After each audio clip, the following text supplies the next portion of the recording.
Today is a big day for me because I'm at home, surrounded by walls full of memories.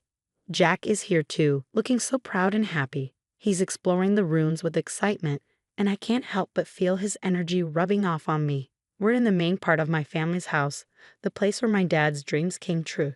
My dad worked really hard to make this place amazing, and now it's worth a whopping $100 million. It's like his legacy, something he left behind for me when he passed away. Now, without my dad by my side, my husband wants a piece of our family's legacy. He insists that what used to be mine alone should now belong to both of us. But I know better. I have proof. Papers with my name, Sarah, as the rightful owner. At 42, I work in the digital world, thanks to my job at an online bank. This career wasn't just a whim, it was shaped by the values my parents taught me about money management. They showed me how important it is to be responsible with finances, lessons I still carry with me today. Growing up with money, my parents taught me to respect it and not take it for granted. Despite our wealth, they made sure I didn't grow up spoiled. My allowance was just like everyone else's, and we didn't eat fancy meals all the time. I went to a regular public school, not some fancy private one. But somehow, rumors about us being super rich spread anyway. People thought my life was all about luxury and fun because of our big house and money. Sarah, with your huge house and all your money, life must be easy, right? You must have all the cool gadgets and games. Can we come over and play? People often asked me these questions, thinking I had everything. But the truth was, my life wasn't as extravagant as they thought. I didn't have the newest toys or gaming consoles, but people still assumed I did. Sometimes it felt like everyone just wanted to be my friend because of my family's money. Sarah, you're rich, right? Can you lend me some money? People asking for money always made me uneasy. It felt like they didn't understand the values my parents taught me. Then, I got into a tough spot when I accidentally broke Maria's gaming console. I didn't have any money at that moment, which made things even worse. Around the same time, Julie and I became classmates. She asked if I had told my parents about the accident, but I was too scared of disappointing them to say anything. I can't tell them. They might get mad. That's why I'm asking you, Sarah, she confessed. Saying no felt awful, especially since I didn't want things to be awkward at school. But my parents were clear about not lending money, so I had to apologize to Julie and explain that I couldn't help. After I couldn't help Julie, she ended up crying. And soon rumors started flying around. People accused me of not helping a friend in need, even though my family was well off. I tried to explain that I didn't have any money to spare, but it didn't seem to matter. Then, Maria said something that really hurt. She suggested that I cared more about money than friendship. Things got worse when Maria and Julie started spreading lies, saying I owed them money and refused to pay for the broken console. The school found out the truth eventually and scolded Maria and Julie. But instead of stopping, the rumors got worse and even reached my parents. My dad decided to deal with it and organized a meeting with their families. Even though they said sorry, I decided to stay away from Maria and Julie after that. I still had to deal with their looks and whispers, but at least there were no more direct confrontations. During dinner that night, my dad shared advice that stuck with me for years. He said it's important to stand by your decisions, especially when it comes to money. Sarah, it's okay to say no, he said with a smile. You don't have to tell anyone about your finances. If someone keeps asking, just say you'll have to check with your parents, even if you know you can't lend money. This lesson about handling money matters gracefully and firmly became really important to me. As I grew up, I became more careful about who I let into my life, focusing on friendships based on character, not money. After university, I made sure to keep my work and personal life separate, avoiding any financial complications. This whole experience taught me the importance of setting boundaries in both friendships and finances, and it's shaped who I am today.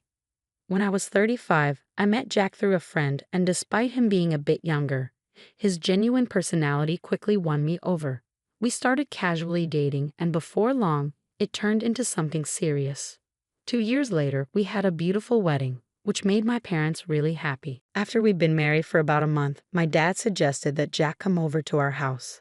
I trusted Jack, but I was worried that he might accidentally reveal some private family stuff because he loves to talk. Still, after a month of marriage, I felt ready to let him in on everything about my family. So, I invited him to visit my parents' house. Jack was amazed when he saw my family's house. His surprise was obvious, showing that he hadn't realized how well off my family was. Even though the visit went well, Jack couldn't stop asking about our money on the way home. I didn't know much about our finances myself, so his questions made me feel uneasy. A few months after we got married, my mom called to tell me that my dad was in the hospital. It was a shock, especially since I didn't know he was having health problems. Thinking back to our last visit, I remembered how he didn't seem well, and now I felt really worried and guilty. When I went to the hospital with my mom that Saturday, my dad tried to stay cheerful, but we could tell he was feeling down.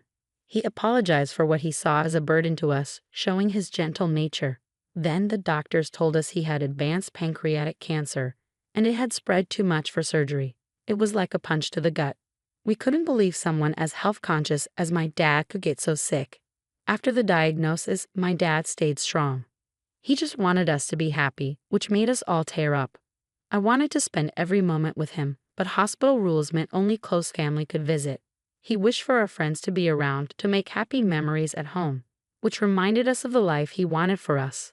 So I promised to keep our home full of joy, even after he was gone.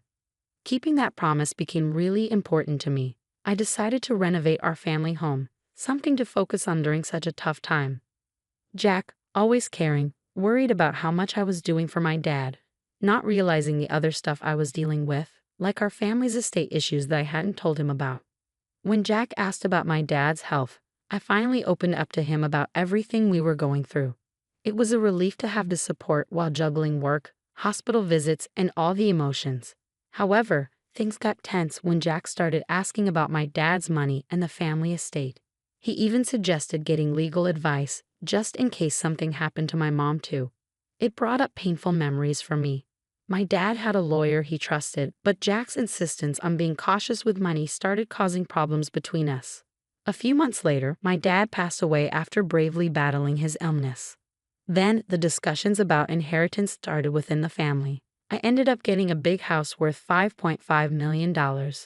But Jack's growing interest in the inheritance, despite me trying to keep him out of it, made things even harder. He was excited about moving into the mansion and kept asking about financial stuff, which caught me off guard.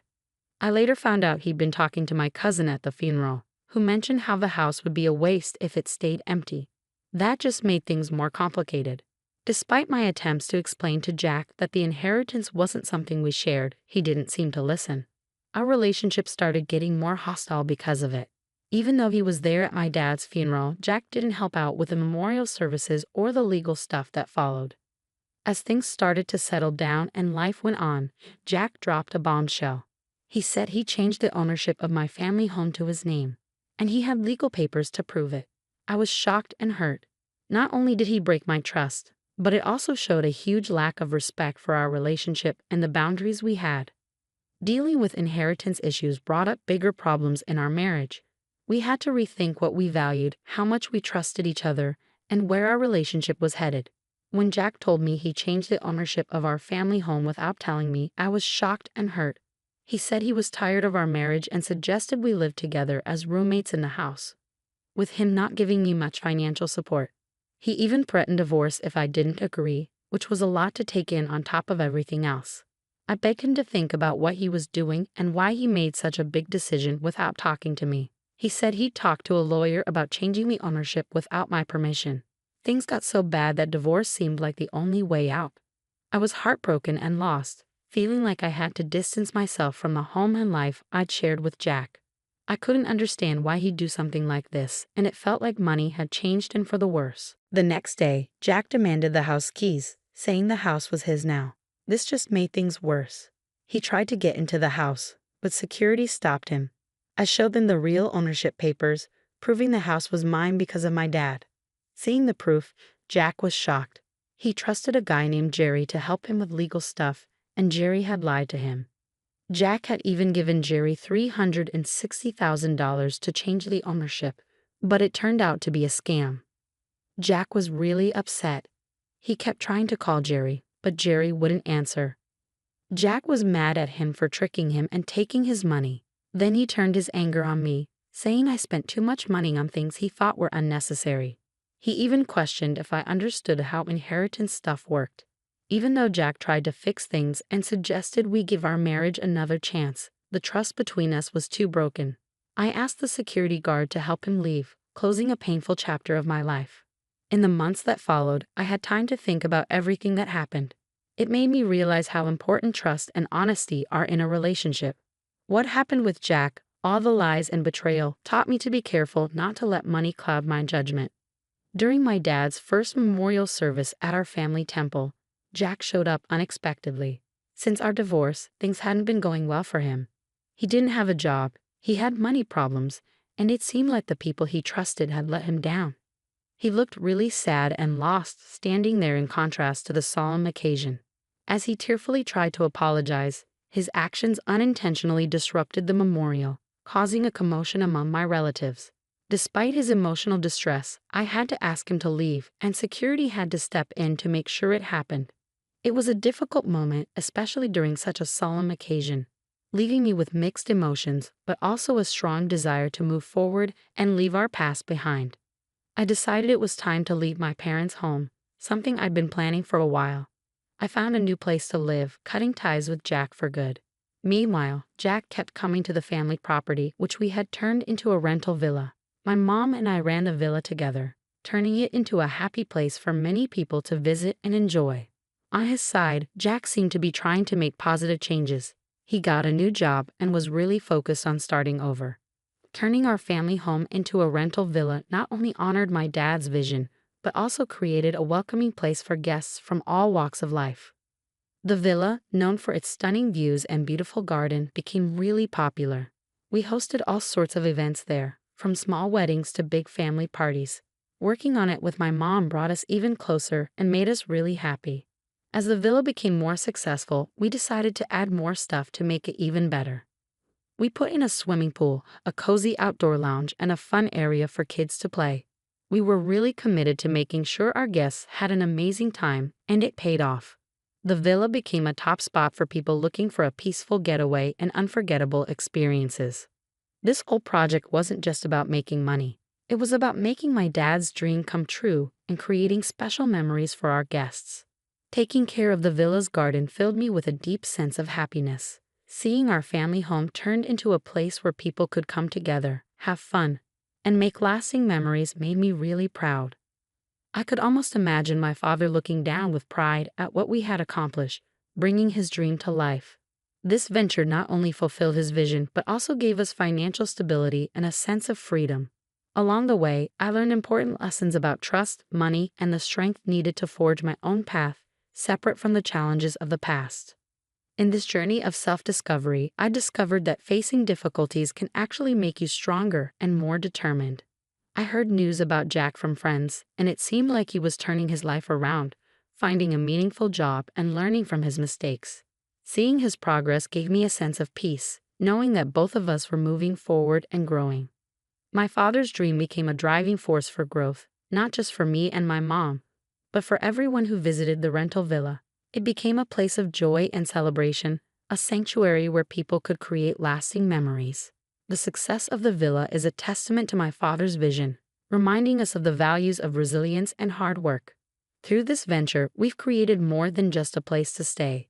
It's a source of happiness, a place for making memories, and proof that dreaming big and putting in the effort can lead to incredible things.